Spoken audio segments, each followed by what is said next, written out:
Hello बच्चों, science study point पे आपका वेलकम है। आई होप कि आप लोग बेहतर होंगे और आप लोग की पढ़ाई बहुत अच्छे से चल रही होगी। आइए आज हम बात करने वाले हैं क्लास 10 के बायोलॉजी के बहुविकल्पी प्रश्नों के बारे में। ये ऐसे प्रश्न है बच्चों जो आपके बोर्ड पेपर में पूछे गए हैं या पूछे जाने की संभावना है। तो अगर आप बोर्ड का पेपर देने जा रहे हैं, क्लास 10 में है, तो ये एक वीडियो सिर्फ आपके लिए है। तो आइए शुरुआत करते हैं आज के अपने बहुविकल्पी प्रश्न की। आज हम 25 बहुविकल्पी प्रश्न को देखेंगे बायोलॉजी यानी जैव प्रक्रम के। जो जैव प्रक्रम है बायोलॉजी का पहला चैप्टर जैव प्रक्रम, उसके 20 से 25 बहुविकल्पी प्रश्नों को आज हम डिस्कस करेंगे। तो अगर आपने अब तक चैनल को सब्सक्राइब नहीं किया है तो चैनल को जरूर सब्सक्राइब करें और बेल आइकन को प्रेस करिएगा ताकि जैसे ही नई वीडियो अपलोड हो वो आप तक पहुंच जाए। साइंस स्टडी पॉइंट पे यानी साइंस स्टडी पॉइंट चैनल पर आपको बहुत सारे वीडियो प्रोवाइड कराए जा रहे हैं। ये ऐसे वीडियो हैं जो बच्चों किसी न किसी साल एग्जाम में पूछे गए प्रश्नों पर आधारित हैं। तो आइए शुरुआत करते हैं आज के अपने पहले प्रश्न। आज का जो हमारा पहला प्रश्न है बच्चों वो क्या है? बहुविकल्पी प्रश्न में पहला जो हमारा प्रश्न है वो है कि मनुष्य के मुख में लार ग्रंथियों की संख्या होती है। ठीक है बच्चे, मनुष्य के मुख में लार ग्रंथियों की संख्या होती है। ये 2013-2014 में पूछा गया प्रश्न है। तो मनुष्य के मुख में लार ग्रंथियों की जो संख्या होती है बच्चों वो होती है 3 जोड़ी। कितनी जोड़ी होती है? 3 जोड़ी। तो यहाँ पे आंसर जो होगा वो 3 जोड़ी होगा, ना कि 1 जोड़ी, 2 जोड़ी, 3 जोड़ी और 4 जोड़ी। इस तरह के ऑप्शन होंगे। ये 2013 और 2014 लगातार पूछे गए हैं। तो इसका आंसर बच्चों होगा 3 जोड़ी। आइए चलते हम अपने अगले प्रश्न की तरफ। अगला जो हमारा प्रश्न है वो बच्चे प्रश्न नंबर 2 है यानी प्रश्न नंबर 2। इसमें कह रहा है कृमि रूपी परिशेषिका भाग है। जो कृमि रूपी परिशेषिका होती है वो किसका भाग है? पहले तो आपको पता होना चाहिए कि कृमि रूपी परिशेषिका क्या है। ये कृमि रूपी परिशेषिका जो होता है वो अवशेषी अंग होते हैं। ये कैसे अंग होते हैं? अवशेषी अंग। अवशेषी अंग किसे कहते हैं? ऐसे अंग जो हमारे पूर्वजों में सक्रिय थे और हम में क्या हो? निष्क्रिय हो, यानी काम ना कर रहे हो। तो ऐसे अंग को हम क्या कहते हैं? अवशेषी अंग कहते हैं। तो जो कृमि रूपी परिशेषिका होता है वो बच्चों सीकम का पार्ट होता है। किसका पार्ट होता है? सीकम का पार्ट होता है। ये 2013, 2015 और 2017 में पूछा गया प्रश्न है। यानी कृमि रूपी परिशेषिका जो भाग है वो सीकम का है। ये 2013, 15 और 17 में पूछे गए प्रश्न हैं। आइए चलते हैं हम अपने अगले प्रश्न नंबर 3 की तरफ। अगला जो हमारा प्रश्न है बच्चों वो 2016 में पूछा गया है। जो हमारा तीसरा प्रश्न है प्रश्न नंबर 3, निम्नलिखित में से कौन सा त्वचा का कार्य नहीं करता है? यानी त्वचा का कौन सा कार्य नहीं है इसमें?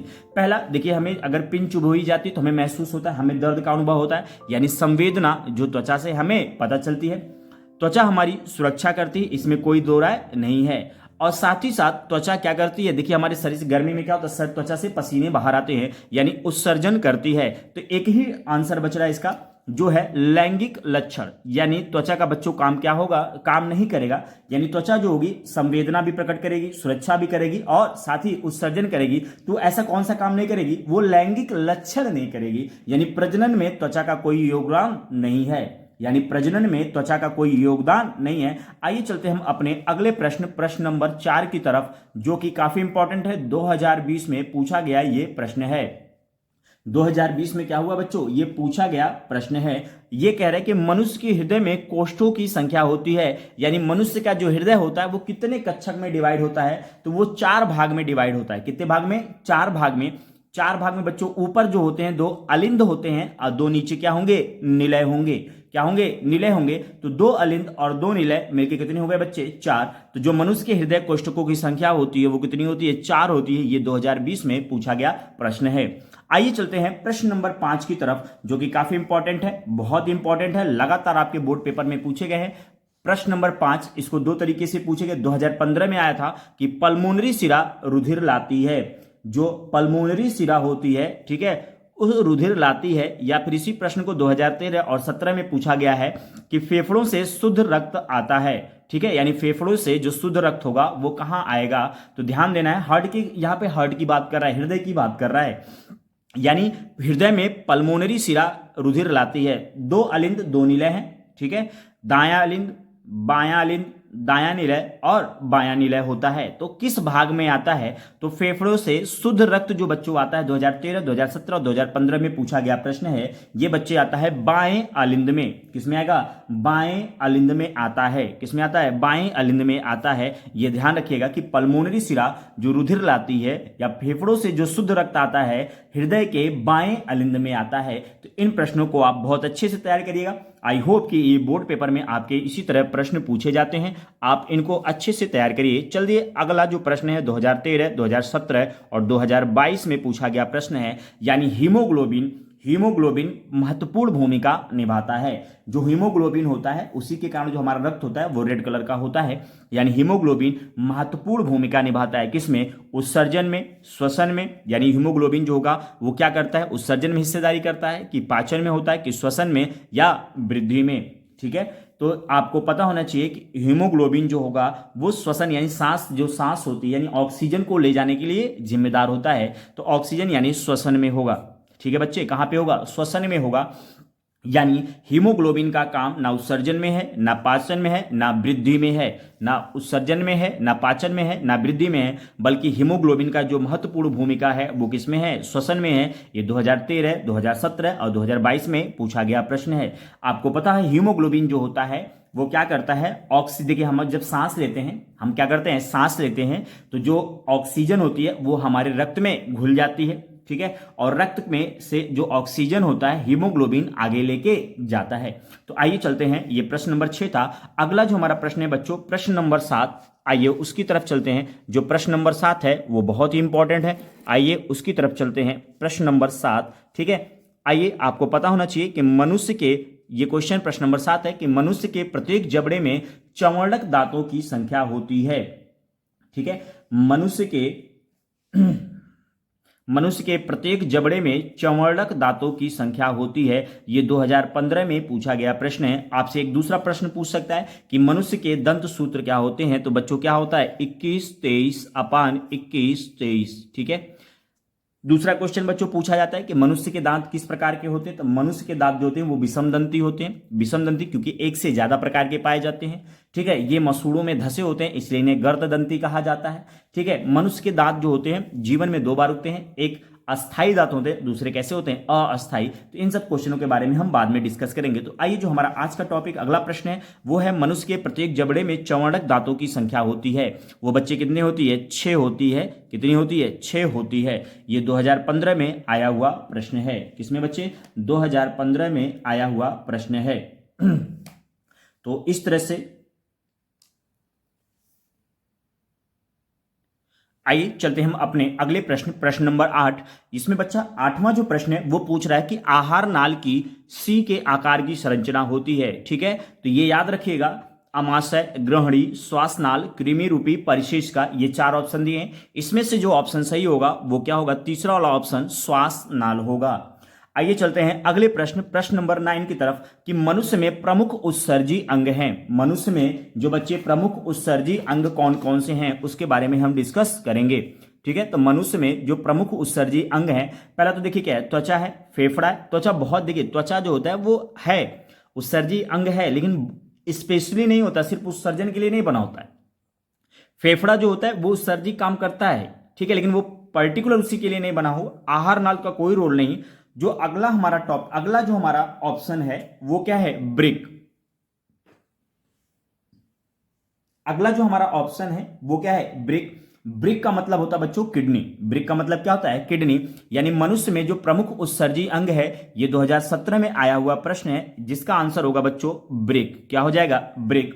ठीक है, ये प्रश्न नंबर 9 था। ठीक है, प्रश्न नंबर 9 का आंसर क्या है? ब्रिक है। अब आगे चलते हैं प्रश्न नंबर 10 की तरफ। ठीक है बच्चों, कहां चलते हैं? प्रश्न नंबर 10 की तरफ। जो हमारा प्रश्न नंबर 10 है, ठीक है, ये देखिए, ये कह रहे हैं कि बोमेन, ठीक है बच्चे, कि बोमेन संपुट भाग है। प्रश्न नंबर 10 जो बच्चे क्या है? बोमेन संपुट भाग है। यानी बोमेन जो संपुट भाग होता है, बोमेन जो होता है वो बोमेन कैप्सूल की तरह काम करता है, और जो बोमेन कैप्सूल है वो किडनी में पाई जाती है। इसका एक ही देखिए पित्तवाहिनी, यानी पित्तवाहिनी का मतलब लीवर की बात कर रहा है, लीवर में नहीं होता है, अग्नाशय में भी नहीं होता, प्रोस्टेट ग्रंथि में भी नहीं होता। तो एक ही ऑप्शन बचता है ब्रिक वाला रिलेटेड, यानी ये किडनी वाला है। यानी इसका आंसर जो हो जाएगा ब्रिक नलिका हो जाएगा। यानी बोमेन संपुट जो होता है वो किडनी का भाग होगा, अर्थात ब्रिक का भाग होगा। तो इसलिए ये चौथा ऑप्शन जाएगा ब्रिक नलिका का।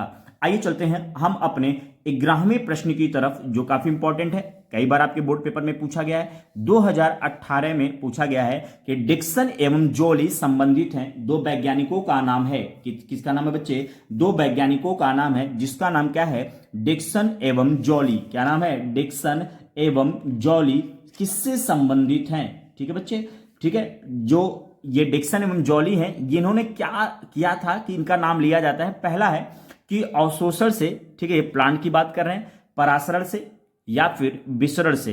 तो एक ही है, इसका आंसर होगा रसारोहण से। यानी डिक्सन एवं जॉली संबंधित है रसारोहण से, यानी प्लांट में जो रसारोहण की कंडीशन होती है, इन्हीं ने एक्सप्लेन किया था। डिक्सन एवं जॉली ने ही इसको एक्सप्लेन किया था। आइए चलते हैं प्रश्न नंबर 12 की तरफ, जो काफी इंपॉर्टेंट है, आपके बोर्ड पेपर में पूछ लिए जाते हैं। प्रश्न नंबर 12 काफी इंपॉर्टेंट है। निम्नलिखित में से कौन से विटामिन का जोड़ा पानी में घुलनशील होता है? ठीक है, कौन सा जोड़ा पानी में घुलनशील होता है? ये देखिए 2013, 2017, 2018 और 2019 में पूछा गया है।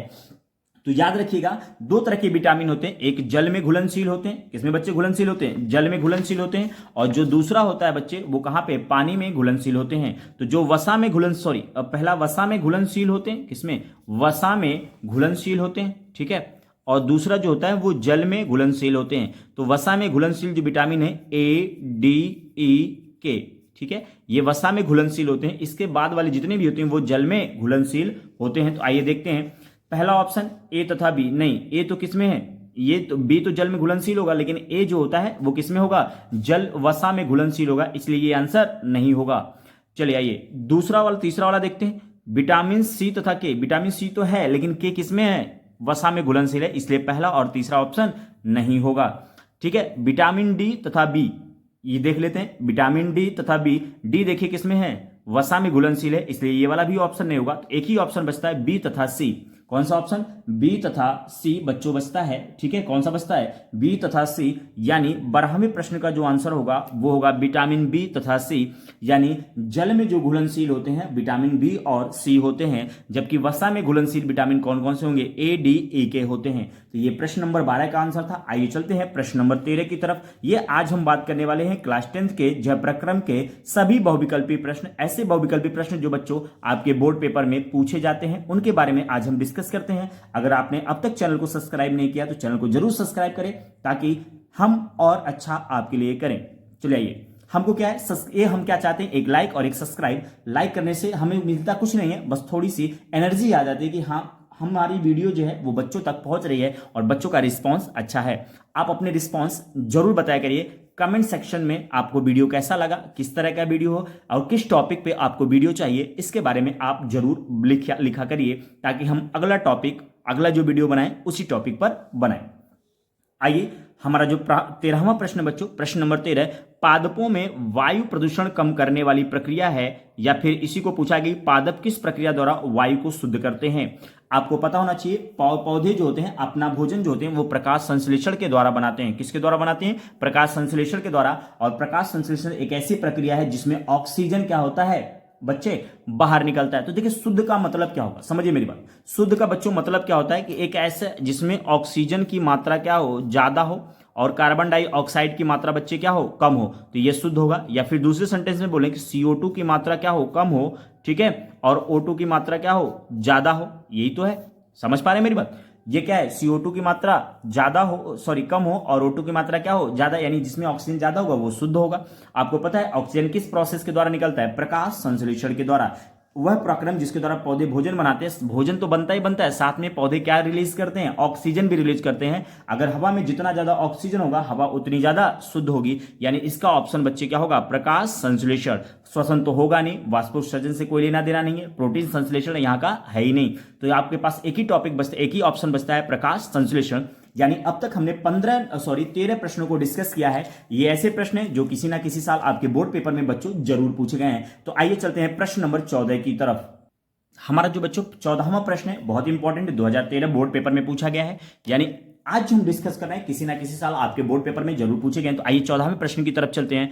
ठीक है, किस क्रिया द्वारा जड़ों द्वारा अवशोषित जल तथा खनिज लवण पत्तियों तक पहुंचते हैं? यानी वो कौन सी प्रक्रिया है जिसके द्वारा पौधे द्वारा अवशोषित जल खनिज लवण पत्तियों तक पहुंचते हैं उस प्रक्रिया का नाम क्या है? तो यहाँ पे आपको ध्यान देना है कि वाष्पोत्सर्जन होता है, कि रसारोहण होता है, कि परासरण होता है, ठीक है, या फिर क्या बोलते हैं इसको, प्रोटीन, एक सेकेंड, यहाँ पे रसाकर्षण, क्या बोल सकते हैं इसको, रसाकर्षण, ठीक है।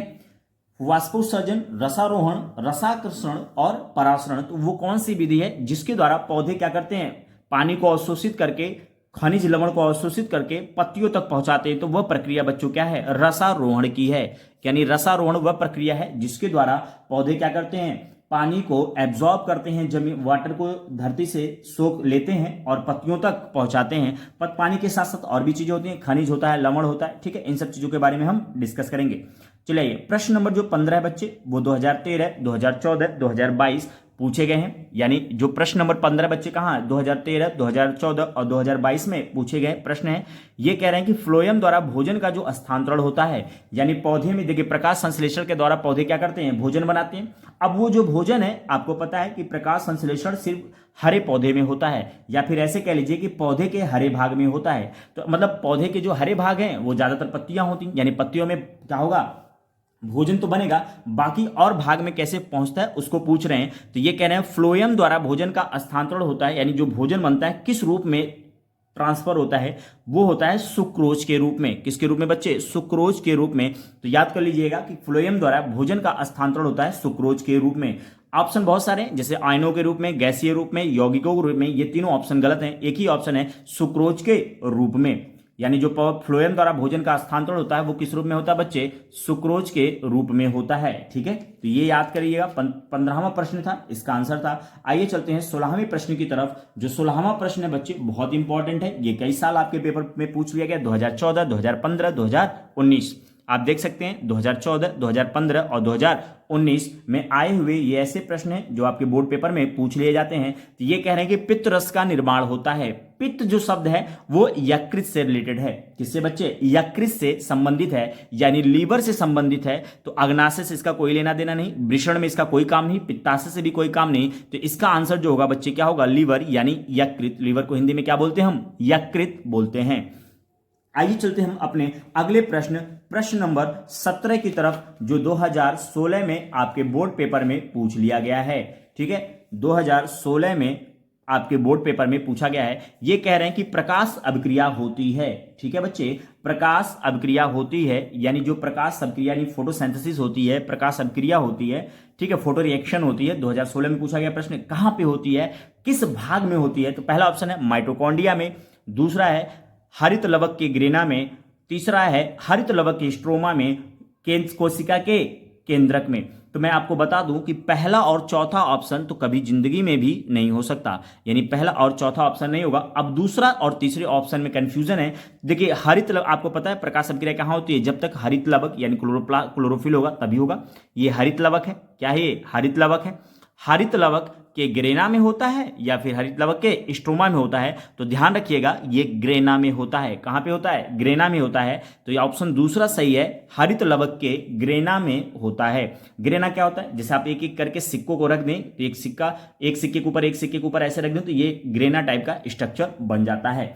तो आइए डिस्कस करते हैं 18वें प्रश्न नंबर 18, जो आपके बोर्ड पेपर में पूछा जाता है। 2016 में पूछा गया प्रश्न है कि हरित लवक के स्ट्रोमा में कौन सी अभिक्रिया होती है। देखिए प्रश्न नंबर 17 और प्रश्न नंबर 18 एक दूसरे से रिलेटेड हैं।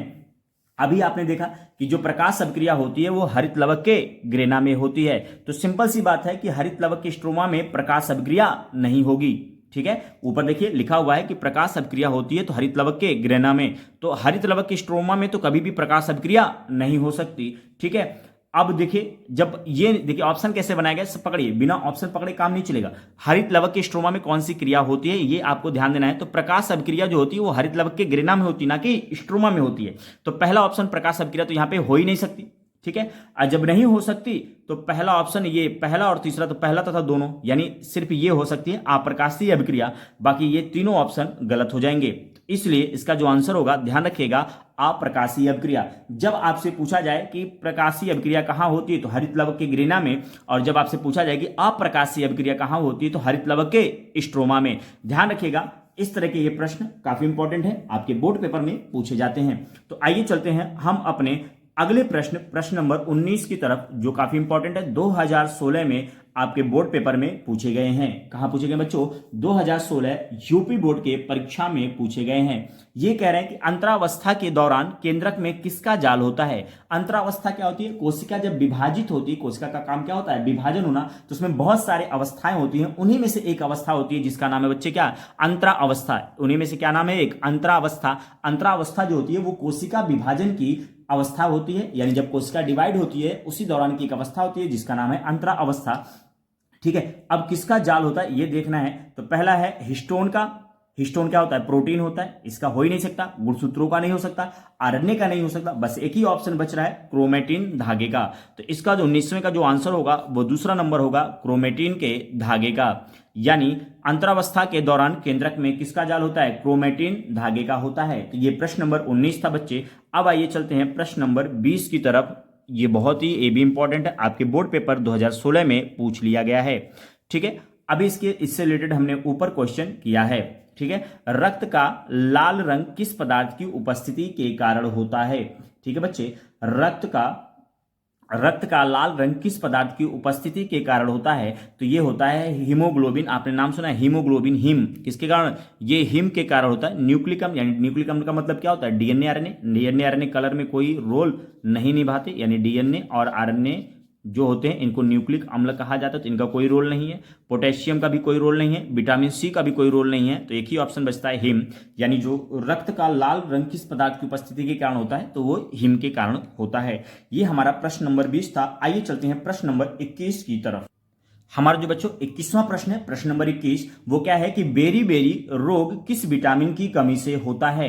ये आपसे पूछा जा रहा है कि बेरी बेरी रोग किस विटामिन की कमी से होता है। ये 2016 में पूछा गया प्रश्न है। पहला है ऑप्शन विटामिन B1, दूसरा है विटामिन B2, तीसरा है विटामिन B3 और चौथा क्या है? Vitamin B5। तो बेरी बेरी रोग जो बेटा होता है वो किसके कारण होता है? B1 के कारण होता है। तो बच्चों ध्यान रखिएगा कि जो बेरी बेरी रोग होता है वो विटामिन B1 की कमी से होता है। ये प्रश्न नंबर 21 था। आइए चलते हैं प्रश्न नंबर 22 की तरफ, जो पूछा जाता है, बहुत इंपॉर्टेंट है, 2017 में आया हुआ प्रश्न है। ये पूछा गया है कि ग्लाइकोजेनेसिस, जेनेसिस का मतलब होता है बच्चे क्या? निर्माण। जेनेसिस का मतलब क्या होता है? निर्माण। ठीक है, तो कि ये ग्लाइकोजेनेसिस क्रिया में बनता है। ग्लाइको का मतलब ग्लूकोज, जेनेसिस का मतलब निर्माण, यानी ग्लूकोज का निर्माण, सॉरी, ग्लाइकोजेनेसिस के अंतर्गत किसका निर्माण होगा? ग्लूकोज का निर्माण होता है। तो ग्लाइकोजेनेसिस क्रिया में बनता है ग्लूकोज बनता है बच्चों। क्या बनता है? ग्लूकोज बनता है। तो इसका पहला ऑप्शन होगा। ठीक है, 22वां प्रश्न है, ग्लाइकोजेनेसिस। ग्लाइको मतलब ग्लूकोज, जेनेसिस का मतलब निर्माण।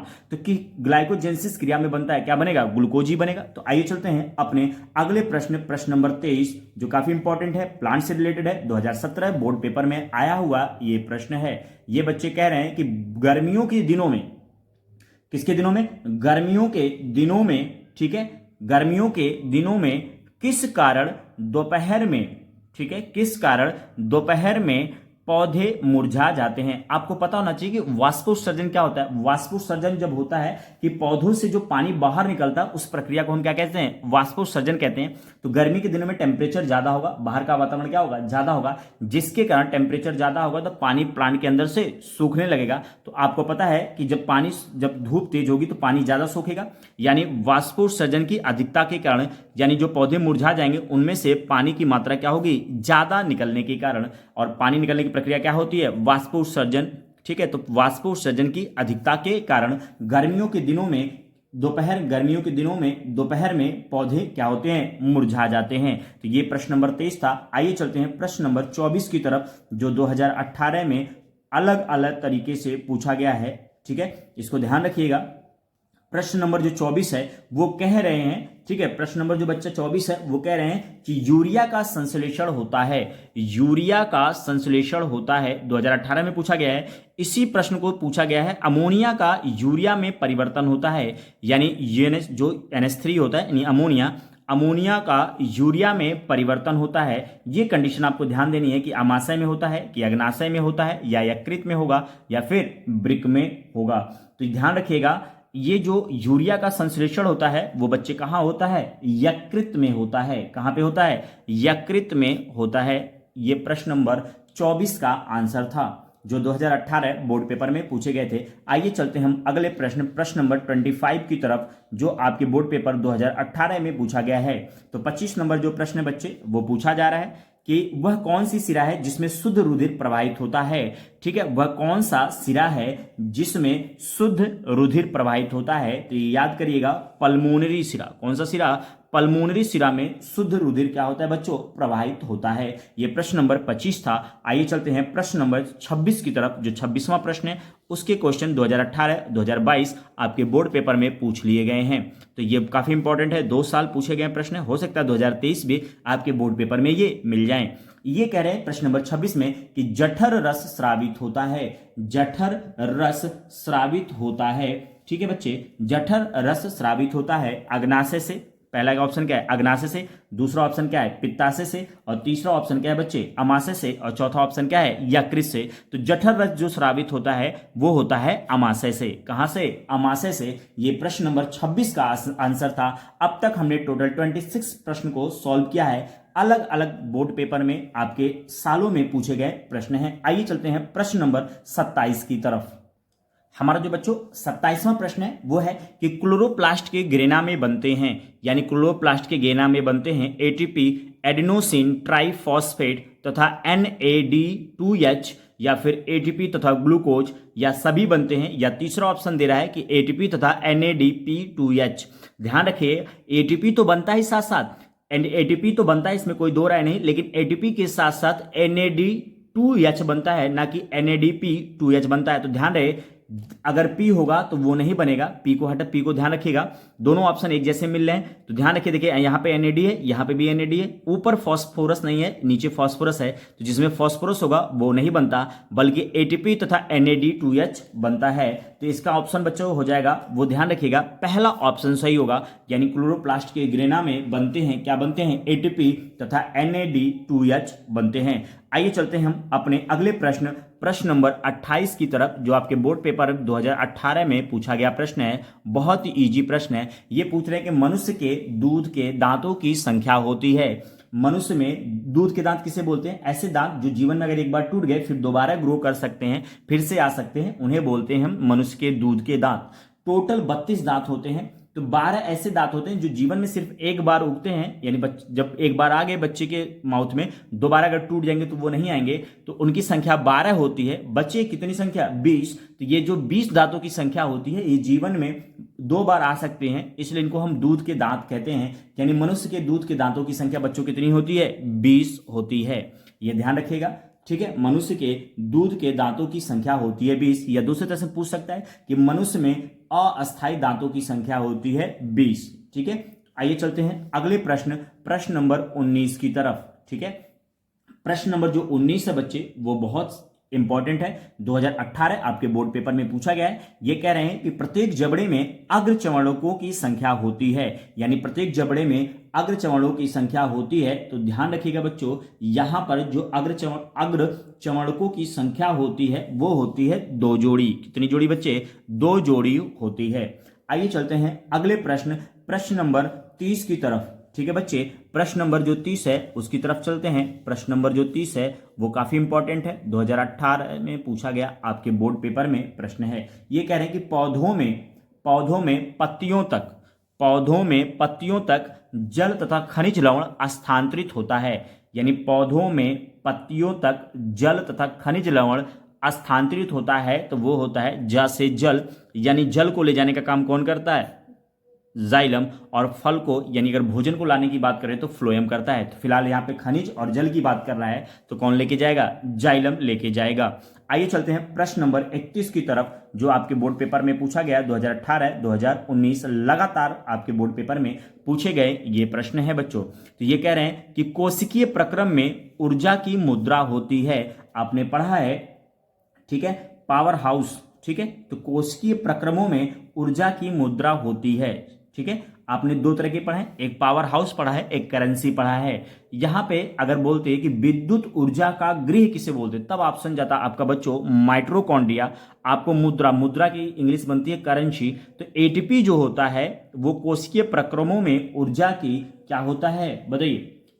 मुद्रा होता है, यानी एटीपी जो होगी वो मुद्रा होगी, ना कि माइटोकॉन्ड्रिया। माइटोकॉन्ड्रिया जो बच्चों होता है वो पावर हाउस ऑफ सेल होता है, यानी कोशिका का विद्युत घर होता है। आइए चलते हैं 32वें प्रश्न की तरफ, जो 2018 आपके बोर्ड पेपर में पूछा गया है। लसिका में नहीं पाए जाते, यानी लसिका में क्या नहीं पाए जाते, ठीक है, लसिका में क्या नहीं पाए जाते, ये आपसे पूछ रहा है। लसिका में नहीं पाए जाते, तो देखिए लसिका में लिम्फोसाइट्स पाए जाते हैं, उत्सर्जी पदार्थ पाए जाते हैं, श्वेत रुधिराणु पाए जाते हैं। तो क्या नहीं पाया जाएगा इसमें, जो बच्चों है वो लाल रुधिराणु नहीं पाए जाते। क्या नहीं पाए जाते बच्चे? लाल रुधिराणु नहीं पाए जाते हैं। ठीक है, तो ये 32वें प्रश्न का आंसर था। आइए चलते हैं अगला प्रश्न, जो हमारा 33वां प्रश्न है कि मनुष्य में ग्रास नाल की लंबाई होती है। जो मनुष्य में ग्रास नाल की लंबाई होती है वो होती है सेंटीमीटर में। ध्यान रखिएगा, पहला देखिए सेंटीमीटर ध्यान रखेंगे तो ये तीसरा और चौथा ऑप्शन अपने आप खत्म हो जाएगा, फीट और मीटर वाला। ठीक है, तो बचेगा पहला और दूसरा ऑप्शन। ठीक है, तो ये 25 से 30 सेंटीमीटर होती है, यानी मनुष्य में ग्रास नाल की जो लंबाई होती है वो कितनी होती है? 25 से 30 सेंटीमीटर होती है। आइए चलते हैं अगले प्रश्न, प्रश्न नंबर 34 की तरफ, जो आपके बोर्ड पेपर में पूछे जाने की संभावना है। मनुष्य में ब्रिक एक तंत्र का भाग है जो संबंधित है। किडनी क्या करता है? किडनी जो बच्चे वो उत्सर्जन से, यानी शरीर से हानिकारक पदार्थों को निकालने का काम करता है, यानी उत्सर्जन का काम करता है। ये 34वां प्रश्न था। आइए चलते हैं हम अपने अगले प्रश्न, प्रश्न नंबर 35 की तरफ। हमारा जो बच्चों 35वां प्रश्न है काफी इंपॉर्टेंट है। ये पूछ रहा है कि पादप में जाइलम उत्तरदायी है या पादप में जाइलम का मुख्य कार्य है। 35वां जो प्रश्न है ये 2019, 2020 फिर 2022 में पूछ लिया गया है कि पादप में जाइलम उत्तरदायी है या पादप में जाइलम का मुख्य कार्य क्या है। तो ये क्या करता है? जल एवं खनिज का संवहन करता है, यानी संवहन का मतलब ले जाने का कार्य करता है। तो अभी जस्ट इसके पहले हमने क्वेश्चन सॉल्व किया था। ठीक है, तो ये 35वें का जो बच्चे आंसर हो जाएगा वो क्या हो जाएगा? पहला आंसर हो जाएगा जल एवं खनिज का संवहन। जल एवं खनिज का संवहन। तो आइए चलते हैं अगले प्रश्न की तरफ, जो प्रश्न नंबर हमारा 36 है, 36, उसकी तरफ चलते हैं। ये 2019 और 2020 और 2022 में आपके बोर्ड पेपर में पूछे गए, तो काफी इंपॉर्टेंट प्रश्न है बच्चों, इसके बारे में जरूर हम डिस्कस करेंगे। स्वपोषी पोषण के लिए आवश्यक है, यानी अगर स्वपोषी किसे बोलते हैं? जो अपना भोजन स्वयं बना ले, उसके लिए किसकी जरूरत पड़ती है? तो पहला आपको देखिए कार्बन, पौधों के, ये कह लीजिए कि प्रकाश संश्लेषण की बात पूछ रहा है। ये किसकी पूछ रहा है? प्रकाश संश्लेषण। यानी स्वपोषी पोषण का मतलब ऐसे जीव जो अपना भोजन स्वयं बना ले वह स्वपोषी कहलाते हैं। तो देखिए उसके लिए किसकी किसकी चीज की जरूरत पड़ेगी, इस चीज का ध्यान रखिएगा। कार्बन डाइऑक्साइड की भी आवश्यकता पड़ेगी, सूर्य का प्रकाश भी चाहिए और क्लोरोफिल भी चाहिए। यानी 36वें जो प्रश्न का आंसर होगा वो क्या होगा बच्चे? सभी होंगे, यानी उपयुक्त सभी होंगे। यानी स्वपोषी पोषण के लिए कार्बन डाइऑक्साइड, क्लोरोफिल, सूर्य का प्रकाश और उपयुक्त सभी, यानी तीनों की आवश्यकता होगी। आइए चलते हैं 37वें प्रश्न की तरफ, जो 2019 आपके बोर्ड पेपर में पूछ लिया है। ये कह रहा है कि एडीपी तथा NADP2H का निर्माण होता है।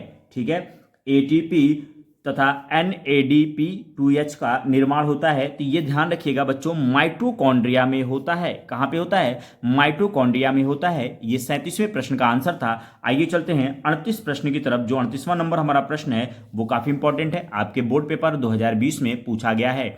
ये कह रहे हैं द्वार कोशिकाएं पाई जाती हैं। ठीक है, द्वार कोशिकाएं पाई जाती हैं। ठीक है बच्चे, ये कहां पाई जाती हैं? द्वार कोशिकाएं कहां पाई जाती? तो आपने जब पढ़ा था स्टोमेटा यानी रंध्र पढ़ा था, तब आपने देखा था कि द्वार कोशिकाएं उसी में उपस्थित होती हैं, यानी रंध्रों में द्वार कोशिकाएं पाई जाती हैं। तो ये प्रश्न नंबर 38 था। आइए चलते हैं अगला प्रश्न जो है वो प्रश्न नंबर 39 आपके बोर्ड पेपर 2020 में पूछा गया प्रश्न है। ये कह रहे हैं कि प्रचलित रूप से ऊर्जा ग्रह कहलाता है, ऊर्जा गृह कहलाता है। ठीक है, यानी किसे हम प्रचलित रूप से ऊर्जा गृह कहते हैं? तो बच्चों इसका बहुत ही सिंपल आंसर है माइटोकॉन्ड्रिया। क्या है? माइटोकॉन्ड्रिया। ठीक है, यानी ऊर्जा गृह कौन है? माइटोकॉन्ड्रिया, और ऊर्जा मुद्रा एटीपी है। तो आइए चलते हैं प्रश्न नंबर 40 की तरफ। ठीक है, ये पहले भी हम डिस्कस कर चुके हैं, फिर 2020 में पूछा गया प्रश्न है कि मानव वृक्क का कार्य होता है। मानव वृक्क का कार्य होता है बच्चे उत्सर्जन होता है। क्या होता है? उत्सर्जन। ये प्रश्न नंबर 40 का आंसर हम पहले भी डिस्कस कर चुके हैं।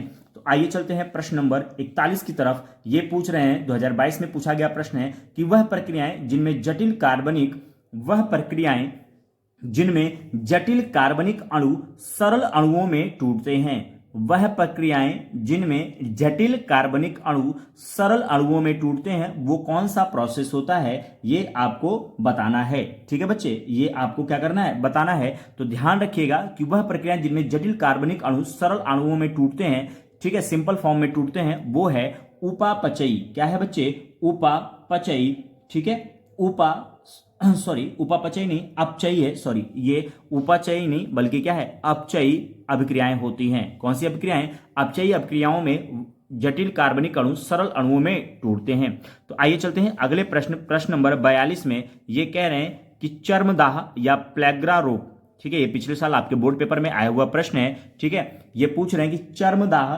या प्लेग्रा रोग, ठीक है, चर्मदाह या प्लेग्रा रोग निम्नलिखित में से किस विटामिन की कमी से होता है। ठीक है बच्चे, किस कमी से होता है, तो इसका आंसर होगा बच्चे तीसरा, विटामिन B5। प्लेग्रा जो बीमारी होती है वो विटामिन B5 के कमी से होती है। तो अब तक बच्चों हमने 42 प्रश्नों के बारे में डिस्कस किया। आइए चलते हैं अगला प्रश्न जो हमारा है उसकी तरफ हम चलते हैं।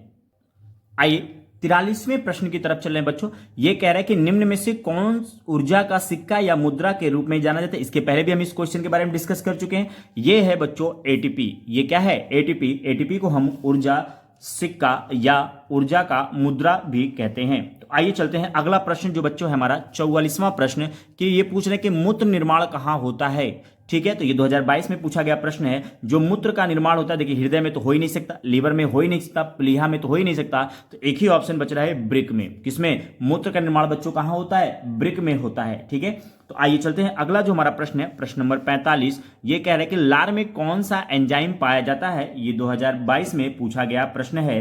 तो लार में जो होता है बच्चों एमाइलेज एंजाइम पाया जाता है। रट लीजिएगा, ये बहुत इंपॉर्टेंट प्रश्न है। ये एमाइलेज जो होता है ये लार में उपस्थित होता है।